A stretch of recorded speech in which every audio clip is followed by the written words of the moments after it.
আরে হয়ে গেছে দুপুর, তাই তো? আর বসে পড়েছো?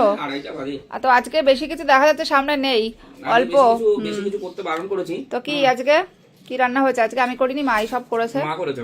ও বেতো শাকটা ঘন্ট বানিয়েছে মাছ দিয়ে। এই দাঁড়াও দাঁড়াও, তুমি তো শিখে গেছো শাকের নামটা। বেতো হ্যাঁ, বেতো এই যে বন্ধুরা এতদিনে তাহলে শিখলো, বুঝেছেন? ছোটবেলা থেকে জানতাম ভেতো। ভেতো ভেতো, সেই ভেতোটা এখন বেতোতে এসছে, ভয়কারটা বয়কার হয়েছে। দারুণ লাগে আর শাকটা। তারপরে কি আছে আমি দেখিয়ে দিই আপনাদের। প্রথমে দেখাই দেশি ট্যাংরা, অরিজিনাল দেশি ট্যাংরা, অরিজিনাল দেশি পাকাল। পাকাল কালকেও খেয়েছি, আজকেও খাচ্ছি। বেগুন দিয়ে, কুলি বেগুন, এর মধ্যে জিওল মাছও আছে নিচে। ছোট ছোট কুলি বেগুন, বেগুনগুলো খুব ভালো লাগে। এগুলো ছোট ছোট হচ্ছে কুলি অ্যাকচুয়ালি বেগুন, কাটা আলা বেগুন। এই মাছ দিয়ে বেগুনগুলো এইগুলো তরকারি খেতে হয়। সুপার লাগে। এ! আরে কি হলো রিও, চিল্লাচ্ছ কেন? তো এই হচ্ছে একদম পাতলা ঝোল কাঁচা লঙ্কা দিয়ে।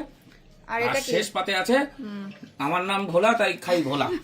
ভোলা তোমার মাছ। নাম ভোলা? 1 কিলো ওয়েটের ভোলা মাছ এনেছিলাম আজকে। আমি ভিডিও দিয়েছি, দেখেছে সবাই, ঠিক আছে? এই যে হুম এই দাঁড়াও, ভোলা মাছটা মাছের সেই স্বাদ আছে। সেই তেলটা তোমাকে দেওয়া হয়নি। দাঁড়াও দাঁড়াও, ওই। তেলটা দিচ্ছি। দিয়ে এর মধ্যে রয়েছে, এবার দাঁড়াও। তাই দাও, তেল দাও। হ্যাঁ হ্যাঁ, ওখান দিচ্ছি থেকে দিচ্ছি একটুখানি বার করে দাও তেল, দিচ্ছি, ঠিক আছে? তেল ঠিক আছে। খেয়ে খেয়ে তো তেল হয়ে গেছে শরীরে। আগে 3 রকম। এই, রিও তো খাও।